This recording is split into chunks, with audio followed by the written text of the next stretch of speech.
గిరిజన హాస్టల్లో పచ్చకామెర్లు విషజ్వరాలు danger bells మోగిస్తున్నాయి.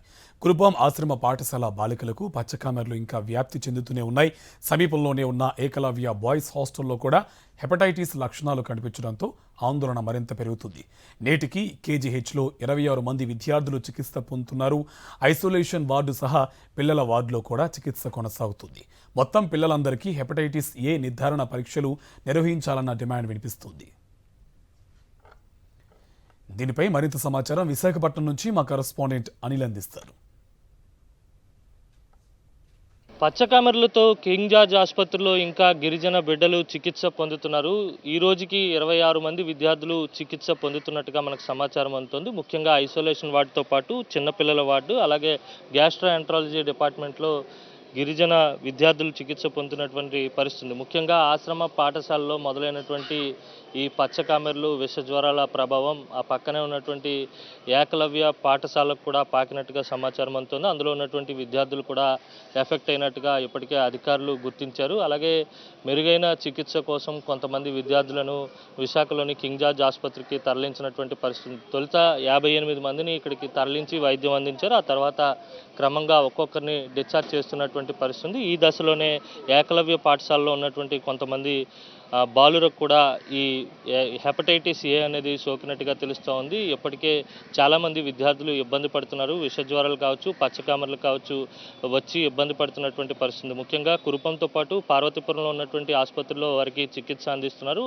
అంతకు మించినటువంటి మెరుగైన వైద్యం అందించాలంటే కనుక ఖచ్చితంగా విశాఖ రావాల్సినటువంటి అవకాశం ఉంటుంది. కింగ్ జార్జ్ ఆసుపత్రిలో వారికి వైద్యం అందుతున్నటువంటి పరిస్థితి. ముఖ్యంగా గ్యాస్ట్రోఎంట్రాలజీ డిపార్ట్మెంట్కి సంబంధించి 2 విద్యార్థుల పరిస్థితి విషమంగా ఉన్నట్టుగా కూడా మనకు సమాచారం అందుతుంది.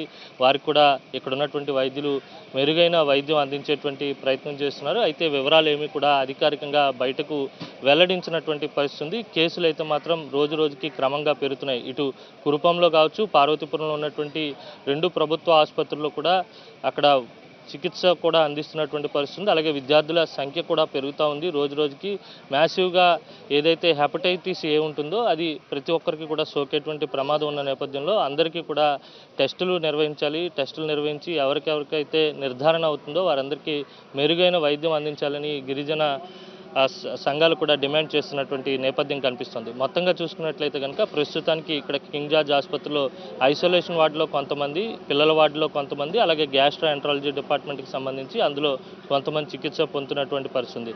ఇక్కడ నుంచి వైద్యం తీసుకుని చికిత్స తీసుకొని డిశ్చార్జ్ అవుతున్నప్పటికీ కూడా కురుపంలో అలాగే పార్వతీపురంలో ఉన్నటువంటి ఆయా ప్రాంతాల్లో విద్యార్థులు ఇంకా ఎఫెక్ట్ అవుతూనే ఉన్నారు. వారికి కూడా టెస్టులు నిర్వహించి నిర్ధారణ అయితే కనుక ఖచ్చితంగా మెరుగైన వైద్యం అందించాలి. అక్కడ అలసత్వం వహించకూడదనే డిమాండ్ కూడా వినిపిస్తుంది. ఈ తరుణంలోనే పూర్తిగా విద్యార్థులు ఎవరైతే ఉన్నారో ముఖ్యంగా ఆశ్రమ పాఠశాలకు సంబంధించి 600 మందికి పైగా విద్యార్థులు ఉన్నారు. అలాగే ఏకలవ్య పాఠశాలలో కూడా పెద్ద ఎత్తున విద్యార్థులు ఉన్నటువంటి నేపథ్యంలోనే 2 హాస్టల్స్లోని పూర్తిగా పరీక్షలు నిర్వహించి వ్యాధి నిర్ధారణ అయితే కనుక ఖచ్చితంగా వారికి మెరుగైన వైద్యం అందించాలనేటువంటి డిమాండ్ వినబడుతుంది. తొలుత 129 మంది విద్యార్థులు ఈ పచ్చకామెర్ల బారిన పడ్డారు. వారిలో ఉన్నటువంటి కొంతమందిని కురుపం సిహెచ్సిలో అలాగే పార్వతీపురం హాస్పిటల్లో కూడా ఉంచి వైద్యం అందించారు. మెరుగైన వైద్యం కోసం, చికిత్స కోసం కొంతమందిని విశాఖ తరలించారు. అయితే విశాఖ వచ్చినటువంటి విద్యార్థుల్లో కొంతమంది విద్యార్థులను డిశ్చార్జ్ చేసినప్పటికీ కూడా నేటికి కేసుల సంఖ్య పెరుగుతూనే వస్తుంది. మెరుగైన వైద్యం అందించాలనే డిమాండ్ కూడా వినిపిస్తుంది.